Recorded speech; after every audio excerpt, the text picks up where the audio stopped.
Adjurimus annos Roma. Hodie, unus et vicesimus dies mensis aprilis, seu ante diem 11 calendas Maias, anno bismillesimo septingentesimo septuagesimo quarto ab urbe condita. Sed quae urbs? Una urbs, Roma aeterna. Hodie est dies natalis urbis Romae.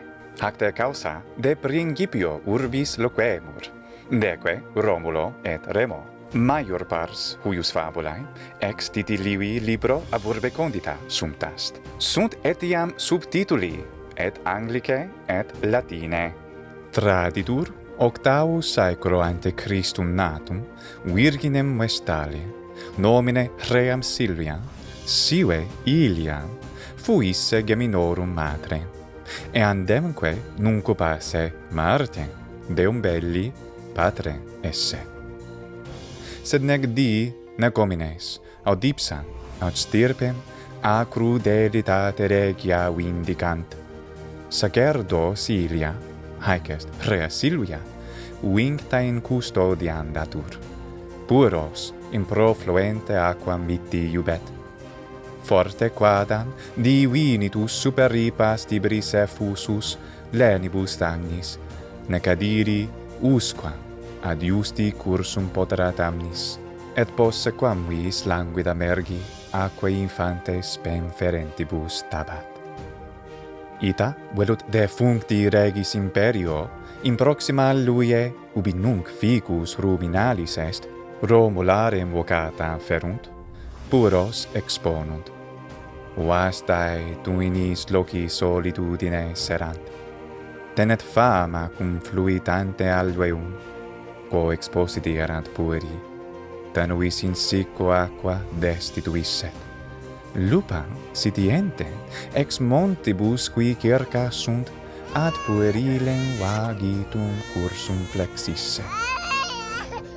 Eam summissas infantibus ad eum item praebuisse mammas, ut lingua lambentem pueros magister regii pecoris invenerit. Faustulo fuisse nomen ferunt, abeu ad stabula larentiae uxori educandos datos.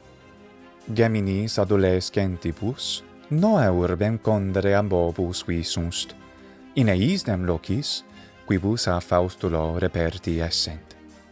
Intervenit deindis cogitationibus avitum malum, regni Cupido, atque inde foedum certamen cortum a satis miti principio.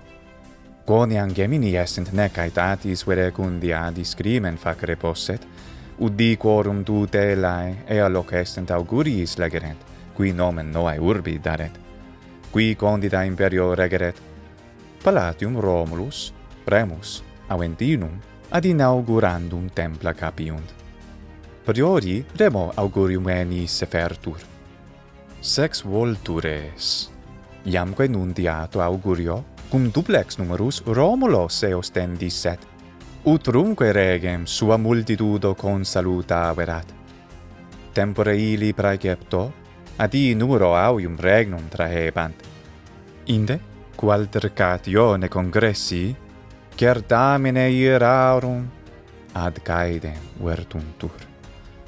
Ibi, in turba, ictus Remus cecidit. Volgatior fama est, ludibrio fratris Remum novos transiluisse muros. Buca, buca, buca. Indabirato Romulo, cum verbis quoque increpitans adiecisset, sic dende inquit, quicunque alius transiliet moenia mea, interfectum. Ita solus potitus imperio Romulus, condita urbs, conditoris nomine appellata.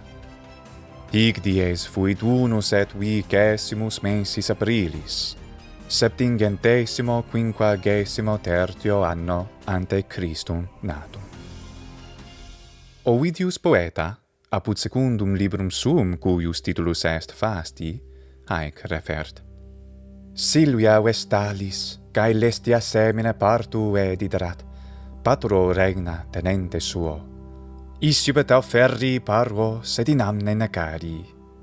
Quid facis? Existis Romulus alteredit. Ius recusantes, peregunt lacrimosa ministri, flentam et geminos in loca sola ferunt. Albula, quen Tiberin mersus Tiberinus inundis reddidit, hibernis forte tumebat aquis. Hic, ubi nunc fora sunt, lintres errare videres, quaque acent valles maxime circe tuae. Huc, ubi venerunt, nequem in procedere possunt longius, ex illis unus et alter ait. Ad quam sunt similes, ad quam formosus uterque.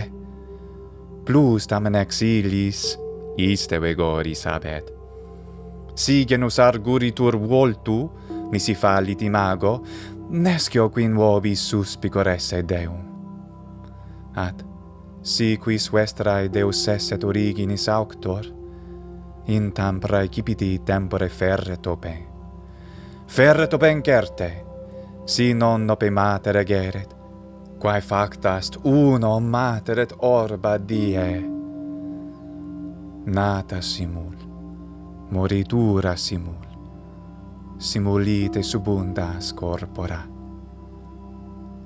Desierat, deposuitque sinu, vagierunt ambo pariter, sensisse putares, ire deunt udis in sua tecta genis. Sustinet impositos summa causalveus unda, heu, quantum fati parvata bella tulit. Alveus in limo silvis ad pulsus opacis, paulatim fluio deficiente sedet. Arborerat, remanent vestigia, quaeque vocatur rumina nunc ficus Romula ficus erat. Venit ad expositos, mirum, lupa feta gemellos, quis credat puris nonno cuvisse fera. Nonno cuvisse parust, prodest quoque, quos lupa nutrit, perdere cognatae sustinuere manus.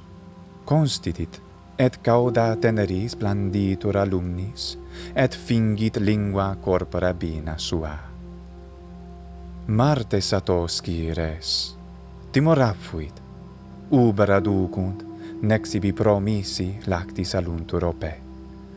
Illa loco nomen fecit, locus ipse lupercis, magna dati nutrix praemia lactis habet.